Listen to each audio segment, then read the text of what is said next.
hate feeling like this. But looks like we're up. Yes, batting in the first position, leading off, Mikey and Vinnie. Hello, Michael Knight. How are you this morning? Just get a hit. Is what I'm telling you. This game is all about getting a damn hit. Hit the ball. Just swing at it and hope something happens, right? Well, that's what the Giants did, and their hopes were unanswered. Well, they ran into a good team. The Mariners were being the Mariners just in time for the Giants to witness it.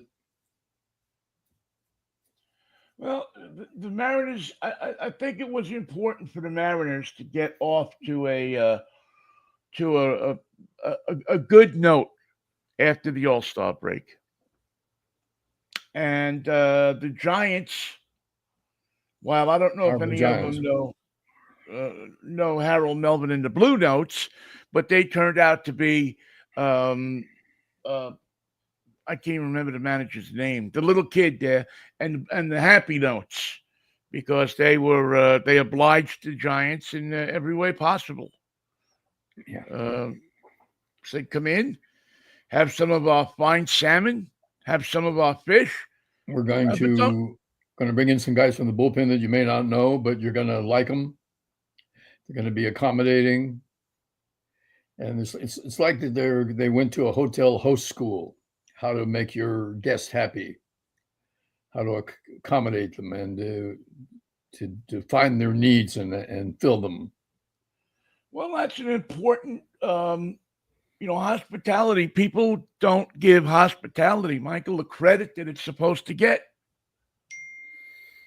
The Mariners should feel very much at home and welcome and appreciated and honored.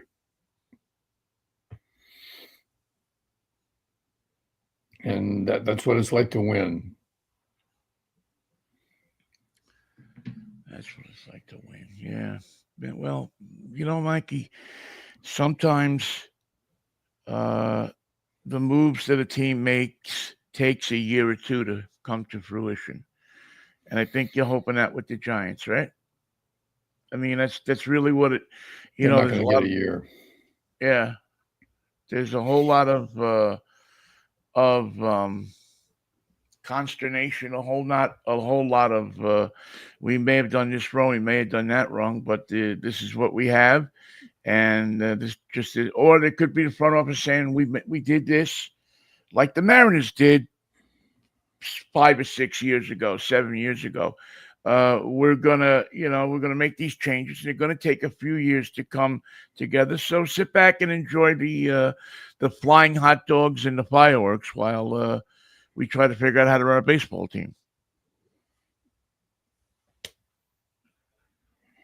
It's unfortunately the reality for so many teams these days, and even the good teams. It's funny how the new player that comes to the Mets or the Giants, the new guy, the new solution, whether it be a shortstop or second baseman, doesn't matter. They don't seem to arrive.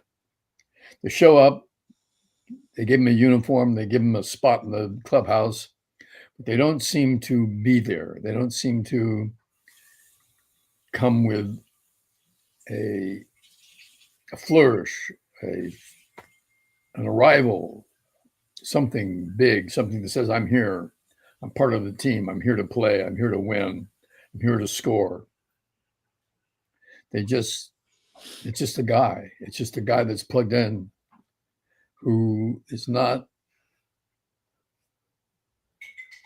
impressive as a new addition.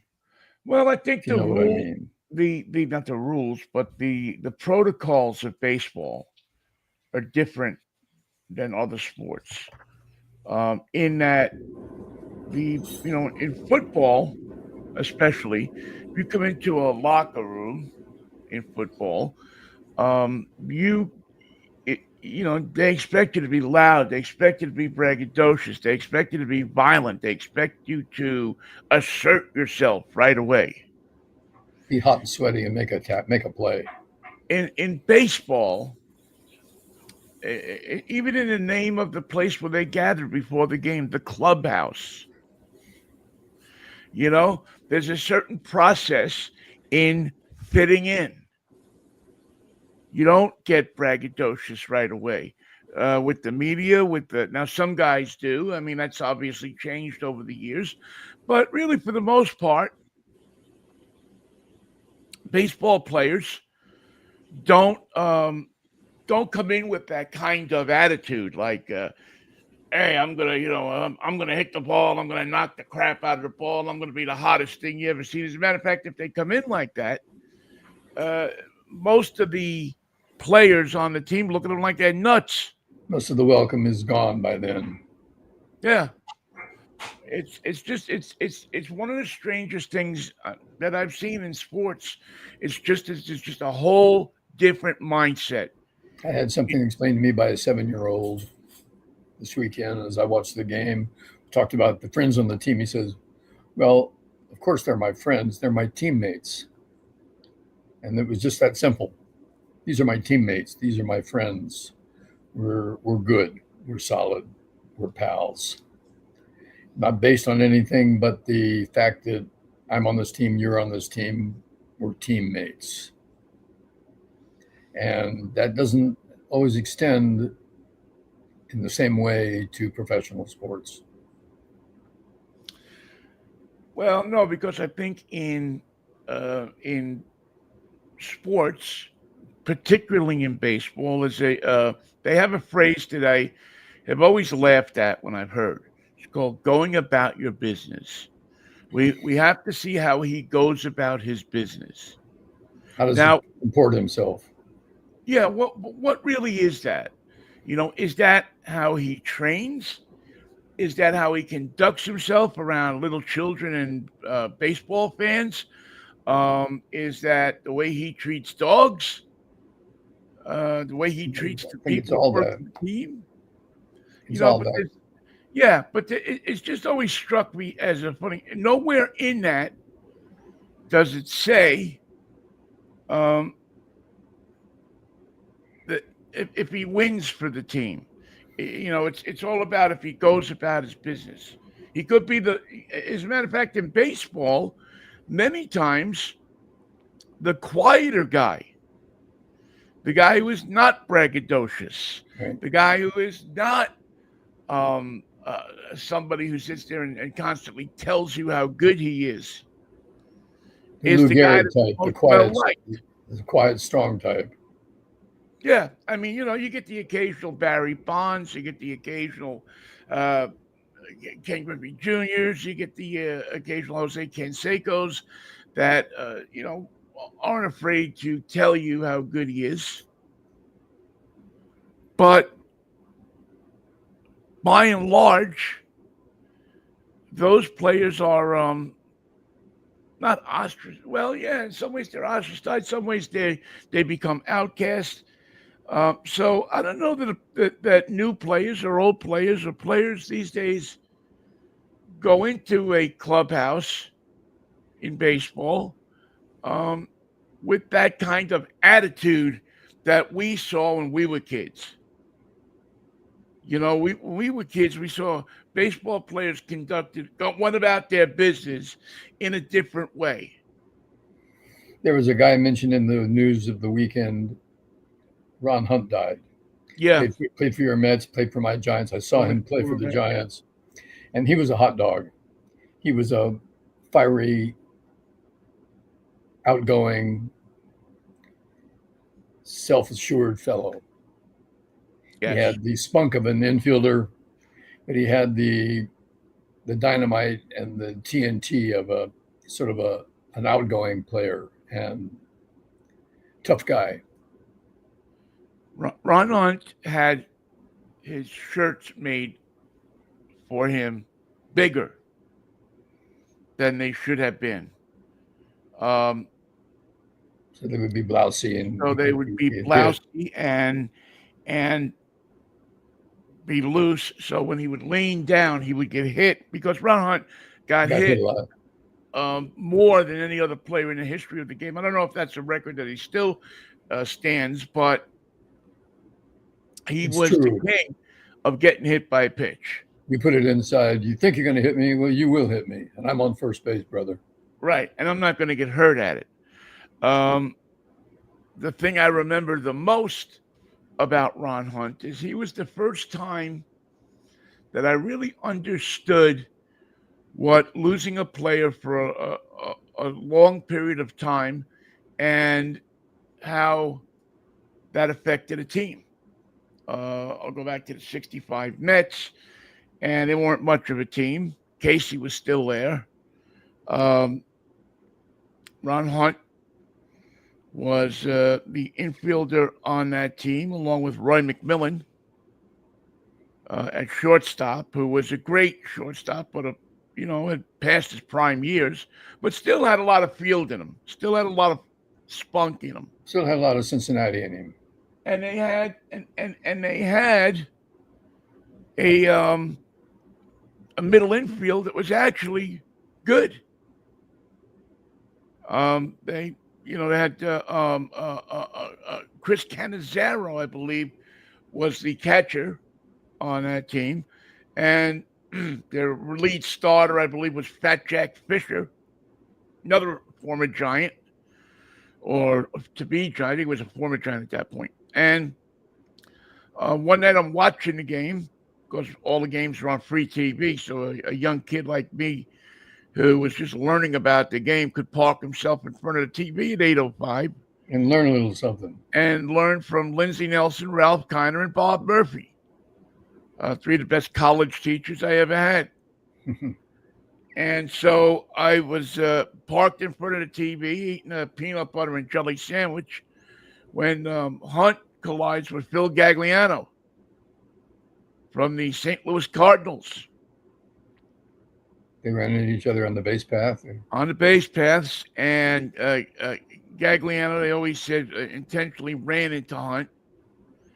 But the result was a separated shoulder for Ron Hunt. So on that particular evening, watching the game, I can remember that I learned what the disabled list was and how such a good player could just disappear on the disabled list. Oh, I remember him helping Hunt off the field, and you knew he was hurt. And I remember Ralph Kiner saying, that doesn't look good. Mm-hmm. And it turned out he had a separated shoulder. And he was lost for 6 weeks. 8 weeks, something like that, by the time he got back. So it was clear into September, I believe, before he got back. And he was, he was that kind of player. You always heard his name being bantered about, and you felt the loss because I don't even remember who took over for him at second, but it probably wasn't anybody notable because the Mets started a downward spiral after that. They were going to start one anyway. Yeah, but Shea Stadium was new and people were still going and loving the Mets. There was a love affair with that team and the city. And 33 was was one of the guys that they loved a lot. And it was the first time I remember sadness around baseball. You didn't have this guy. And you knew that he was an integral part of that's a hold on the team. A team wanted to go anywhere but hop out of the cellar. It was, this guy had a click. Ron Hunt played first base for the Giants, played a lot of first base. He could play second. He could play, well, probably anywhere in the field. But the rumor that I remember most about him is that he wore a wetsuit underneath his uniform so he could take the balls off his chest without as much pain. I never heard that. When he was with the Mets, but the Giants was a different. Out there, wetsuits are cheaper. And you've been hit more times. You got some sore spots that you don't want to hit again. He was, he was. I remember he also had that. He wore that butch haircut. Mm-hmm.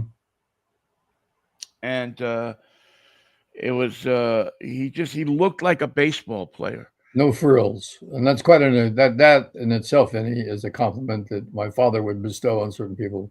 You could say that guy looks like a ball player, and it was a compliment because you made this judgment just by watching him stand in his position. He didn't do anything. He hasn't hit the ball. He hasn't caught the ball. He hasn't stopped you. He hasn't started anything. But look at him on the field. How did he take his position? How's he standing in his position? He looks like a ball player.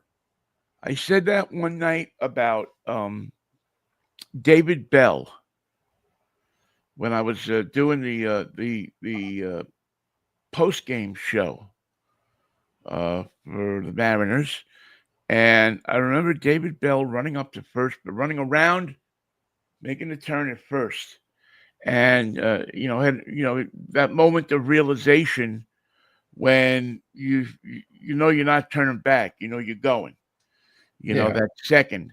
And I remember looking at him, and he was actually going for a triple as he was running around the bases. And the thing that caught my eye was not how his legs were moving, but how his shirt was flapping and furling in the breeze.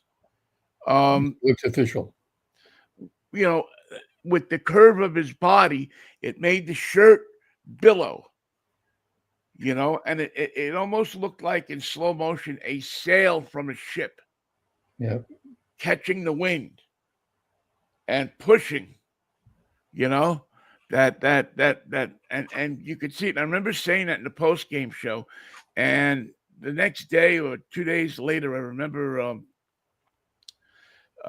Rick Riz had heard me. He was driving home, I guess, and had heard me saying that, and he had told Bell, and Bell pulled me aside in the clubhouse the next day, and said, "I want to thank you for the compliment."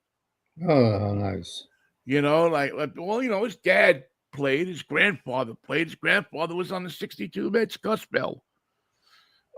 So it was just that observation of the things that you look for if you don't have your face buried in the stats all the time. Unfortunately, today I think people miss those kinds of things because of the fireworks shows and the this and the that and the stats and everything. They bury their noses in OPS and they miss the little subtleties in the game. It's your job to catch because you're giving the account of the game. Well, not even that. Not even that. It's just that what makes it a beautiful game. You think that there was what difference could there possibly be from a guy going first to third? Well, infinite is the number that you're talking about. There's an infinite number of ways to go from first to third. Not all of them are recommended. Not all of them are successful. Not all of them are what I would have done. But every once in a while, the guy's going from first to third on a big hit up the alley, and it's absolutely poetry to see him get there. Yeah. Oh yeah. There's that moment. I always call it the moment of decision. It's the moment because second base, as we know, has no coach. You can look at the third They were base. going to put one there where there was just no place to hang it. Well, yeah, they just they didn't want him talking to the umpire between pitches. And you can't see the third base coach because coming up the line, his view is obstructed. Your real view of the third base coach doesn't really come until you make that turn. So Because there's help there, but the help can't be getting. We just can't get the help to you. right, it's one of the decisions that you make. I mean, certainly the first base coach helps you. He's waving his arms or he's, telling you to stop. But in a hit like that, in a ball like that, where you can't keep track of the ball and keep track of what's going on all at the same time, it's you and the players out there. It's you as you come around that turn, to know whether you got to pour it on or you have to pull it up. Stop, back up, do something that you never really want to do on a base path, and that is stop and back up. Your whole training is to get to the next base. You want to get to the next base. You don't want to go back to second. You got to get to the next base. So and Ron Hunt was a master at that. He was, That decision was made on a team that didn't have much, that reveled in guys that were past their prime or not known about yet or coming up or rejects from other teams or so on and so forth. He was one of the guys that you looked at and you always listened to what Kiner had to say about players. because he knew. Because Kiner knew. Kiner was like, who was like that too was Ron Fairley. You could just see him. Ron Fairley could tell a ball player by touching his arms, by feeling, by talking. I would describe Ron Hunt as a Ron Fairley type of first baseman. Yeah. I think that's mentioning Ron Hunt in good company. Yeah.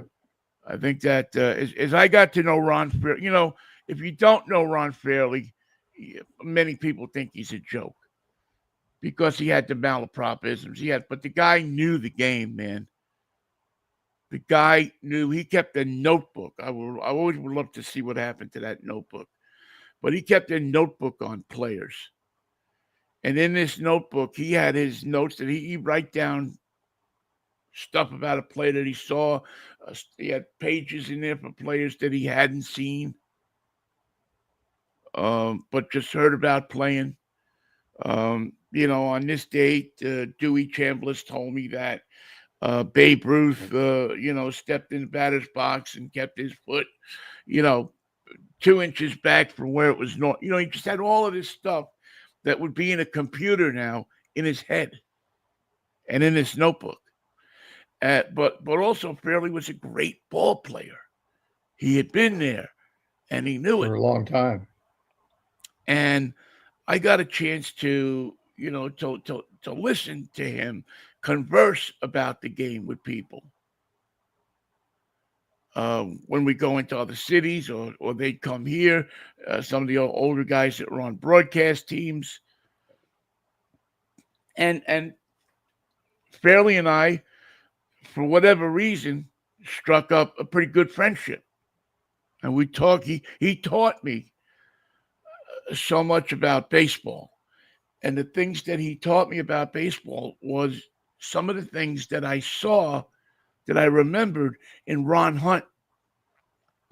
And I'll tell you another thing about Ron Hunt. I used to do this thing with Steve Blass. Mm-hmm. When Saturday we did Pirates Magazine, Bucko Talk, we called it. And every third Saturday, Steve Blass would come in and he'd co-host a show with me, which was a stunning, wonderful experience because Blass is... he knew from baseball. Well, he knew from baseball and he knew from people's minds. This is a guy that was one of the best pitchers in baseball one year, won out there the next year, and couldn't get the pitch over the plate. And he's been studied by psychiatrists and kinetic mechanics and everything. And what did they decide? Nobody knows. He doesn't know. Nobody knows why. It just his whatever powers never returned. Whatever it was in his mind that allowed him to put that ball over the plate, put the movement on it, and have it travel over the plate at that speed, eluding hitters, he lost it and couldn't find it again. Anyway, to make a long story longer, I used to ask Blass every week when I had him, what was one player that you faced? Just one player, and I'd pick a name and I would try to pick more obscure players. What everybody, he's probably asking what's it like to face Mickey Mantle, what's it like to face, Will, not Willie Stargell, what am I thinking? Willie McCovey. Everybody would ask about those, but I tried to pick out odd and unusual and different players. And I Never been remember, Mizell. and I remember asking him about Ron Hunt, and I remember it evoked an emotion in him. Because he plunked him, I bet. Well, yeah, he did, and pitchers didn't like that because what it did to pitchers is it took away the inside of the plate. He came up with a way to take away the pitcher's friend. And if a guy can't pitch inside, that leaves only a couple more choices. The choices that remain are not really good. It's just so he did not speak lovingly of Ron. I said he was a good guy and everything, but he knew that Ron had won at that part of the game. That you didn't have to worry about what he was going to do because you knew what he was going to do. He was going to take away the inside and hit it to right field. He was going to take away the inside of the plate with that shirt, with that wetsuit, with whatever he was doing. He had perfected the art of getting hit by a pitch. Not an easy thing to perfect, and a lost art because players will not do that these days because they don't want to get hurt. They don't want to get hit by a 100-mile-an-hour pitch. Yeah, Blass, for as good as a pitcher, was probably topped out at 90. And you say, well, what's the difference between 90 and 100? Well, you know what? There is.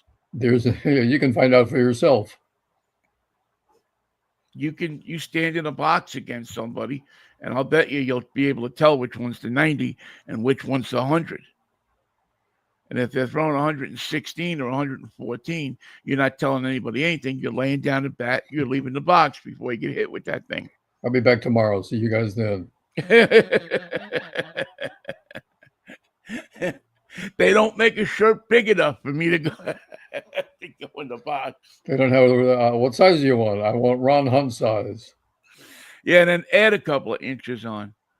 Yeah, great player, man. They're all, they're all going, Michael. We're at that stage of our lives where our boyhood heroes are definitely and have for a while been the right age to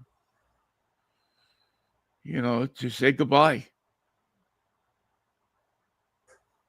So rest in peace, Ron Hunt. And thank you for they take one for the team. Yeah, thank you for being a part of a team and a boy's interest in baseball. And that part of baseball that chokes you up, the part of baseball that's the art, the part that Leroy Neiman sees, as opposed to the part that some kid with a computer sitting in front of it trying to figure out what's his average over replacement over this or that. Well, my dad and I always sat on the first base side, so I watched Ron Hunt play first base for the Giants, and he was an active player. He wasn't just playing first base. He was talking to the guys. He was giving what he got. He was full of vim and vigor and piss and vinegar and energy. And for someone who was famous for being hit by pitches, he was just as active and as present at first base. He was not just standing out there and fielding his position. He was alive and obviously involved in the game. And that's what you want in a ball. That's why someone would look at him and say, looks like a ball player. Yeah. I don't know about this for sure, but I wonder.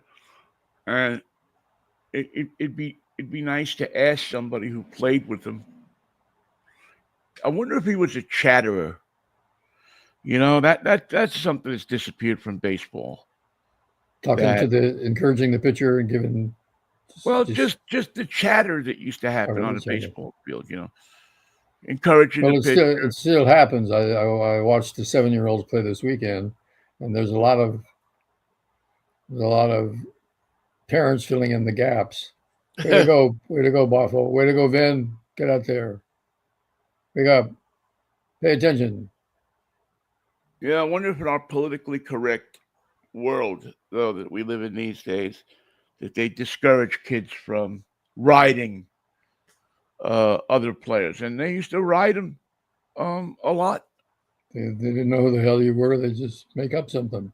They just fat kid or many names that you get. You just and you couldn't say anything about it. But the only thing you can do is get a hit. That shut them up every That, time. that that's what the manager, that's what Mr. Phil Favicchio always said. The only way you're going to shut him up, hit the ball. Hit the damn ball. They won't forget that. Come And here they'll and I'll forget show you. Come here. Yeah, and it all comes back to the Giants. Hit the ball. right. If you don't hit the ball, you can't Sayonara. score runs. Well, it makes it extremely impossible to score runs. I wouldn't say you can't because you can. Your victory is looking more unlikely. It's going to take a lot more work to get that victory if you don't hit the ball. You're going to have to come up with 5 guys that can get a walk in a row. And this is something you don't have to tell to the winning teams. If you look at the top of the division and all across the American and National League, you've got teams that hit the ball that have batting averages that reflect it. That have a team that has a bench and they hit the ball. And if you have a right-handed hitter or a left-handed hitter, they hit the ball. You don't have to tell them what to do. It's the 5th inning and you haven't got any runs. Watch out because your team's going to start hitting the ball and you're going to have those runs. And there's no other way to win. There's no other way to be the dominant team. You can't pitch your way into it. That helps, but you got to hit the ball. Yes, you must hit the ball. There's no way around it. No way. At least once in a while. And teams come up with a whole 9 innings where they don't hit the ball and they think that they're in the game, but they ain't. And I've seen on a couple of occasions, let me see, 1, 2, where they haven't hit the ball and still won a game. It's not a way to make a living in the National League It's that I not remember. what you want to see out of your team. But boy, oh boy, it is kind of fun when it happens. When you see something like that, when you see somebody, who was it? Was it Jim Maloney and Tom? No, I don't think it was Seaver. I think it might have been Kuzman that locked up in a pitching battle for the ages, and it wound up that. No, it was Seaver because Seaver got. My memory. I'd have to look at it in the book, but it was the Mets had a no-hitter pitched against them by Jim Maloney of Philadelphia, Cincinnati Reds, Cincinnati, and the Mets won the game. even though it was a no-hitter. And it was a no-hitter. I believe it was 9 inning or 10 inning no-hitter. A walk, an error, and Yeah, walk, an error, and a bad,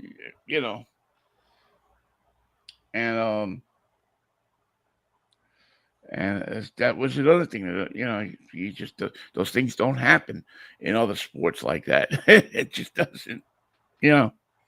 This year the Mets had their distinction of having a little league home run, all the bad throws and misplays, and the guy made it home. He just kept running, and they kept throwing the ball and losing it.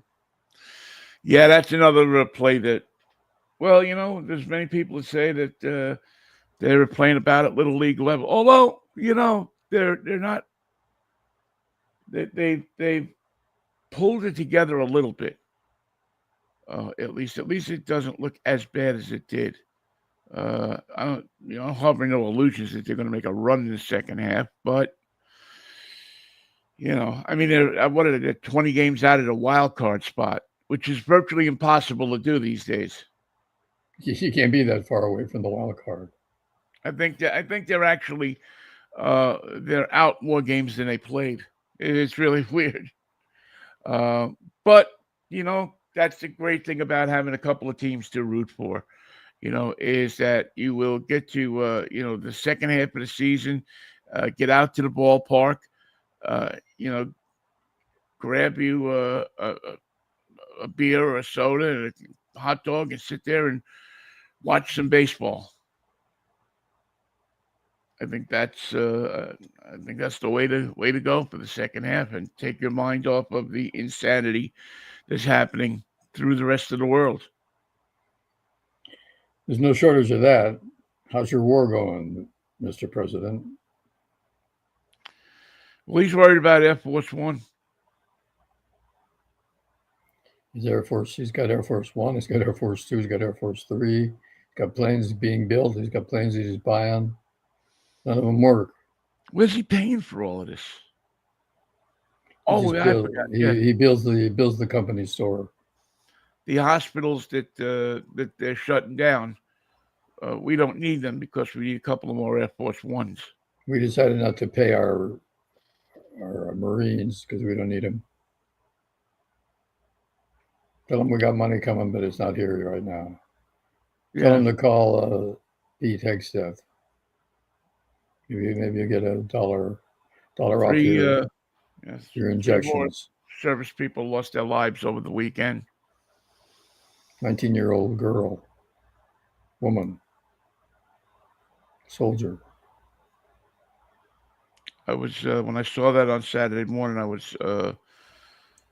And these are soldiers on a base in Qatar. I mean, this is not the war. This is where the missiles are flying. Well, the war is everywhere over there, Michael. There's no place just dropping out of the sky. Yeah, they're just what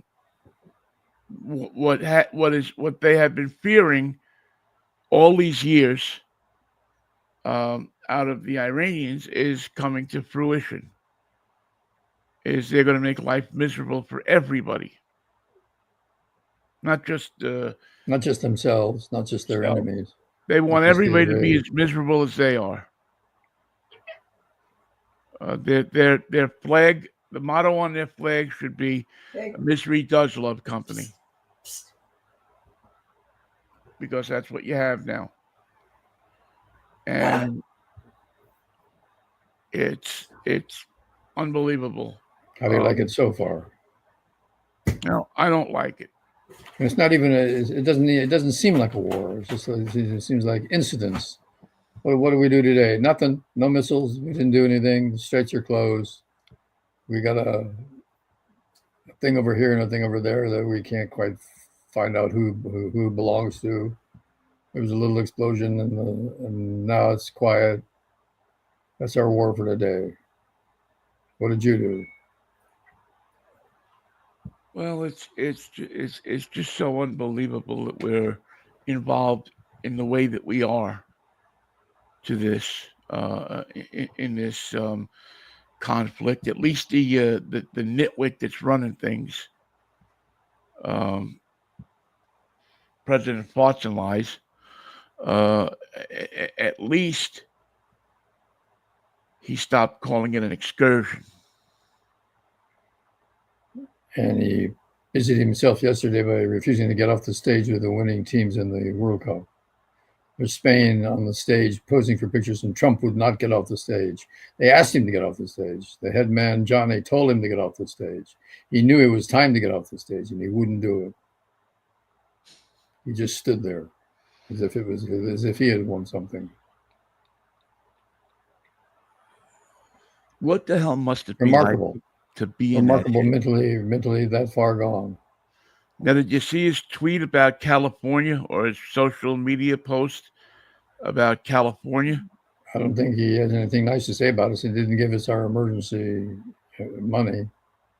He says he's going to come to California and he is going to turn the faucet 37 degrees toward Canada and extinguish their fires.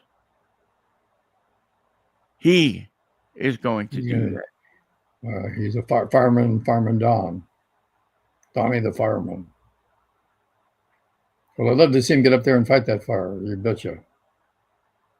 Yeah, we'll just vacuum the carpet, vacuum the floor, Because because if he knows how to stop the the fire. hairspray goes up on his pompadour, we got JD Vance in office. If it wasn't so effective and disruptive to our lives as a whole, it would be funny. It would be a Saturday Night Live routine. How did he come up with the number 37? Beats piss out of me. I'm sure he saw it in some movie that they brought in for him. You shouldn't show this guy's any kind of movies with any kind of violence or any kind of women in them.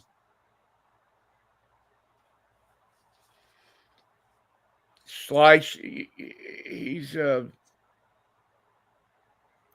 don't know what I don't know I don't know how they let him tweet this stuff or whatever it is they call it, truth this stuff.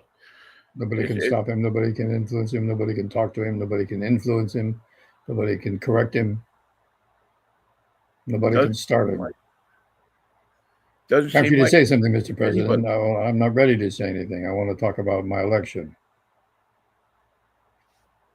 No. What I never figure out is if all of these elections are so crooked, how do the Republicans hold the majority in anything? It's a mystery. For that to happen, that would have to mean that the Republicans rigged all those elections. Democrats certainly didn't rig them to lose, did they? Maybe. Yeah, you never know. I mean, the Democrats have a few interesting light bulbs of their own, but nothing on this scale. No, this guy is. He is. Yeah, go look it up on. I mean, don't go to Truth Social to look it up. I wouldn't want to give them one more click than they deserve. You're not going to learn anything there anyway. Well, you certainly won't find the truth. I mean, talk about something.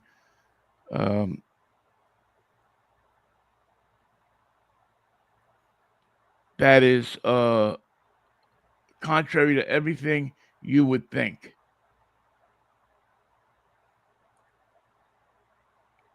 I'm just trying to see if I can find it real quick here. Find his comments to the world.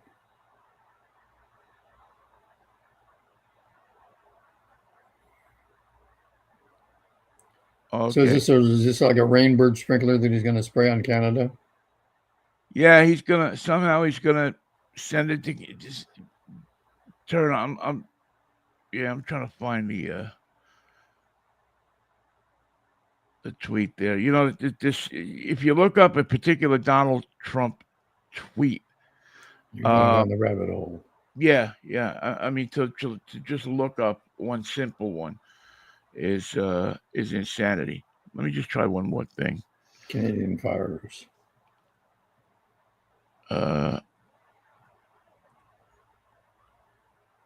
Trump tweets. What I want is Canadian fires.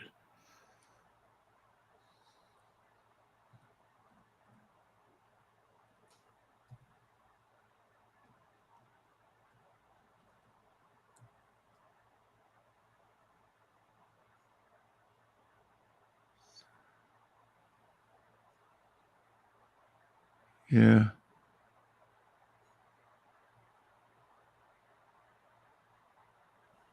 Yeah, I don't see it here. Anyway, the tweet is it was sent across social media, and I didn't check to see if it was real or not, but said he was going to turn the faucet up 47 degrees or whatever. But again, I would not rely on it. I did not check it. I didn't have time to check it before the show. So don't. And you know what? I still believe that Trump does so many stupid things that you don't have to make stuff up.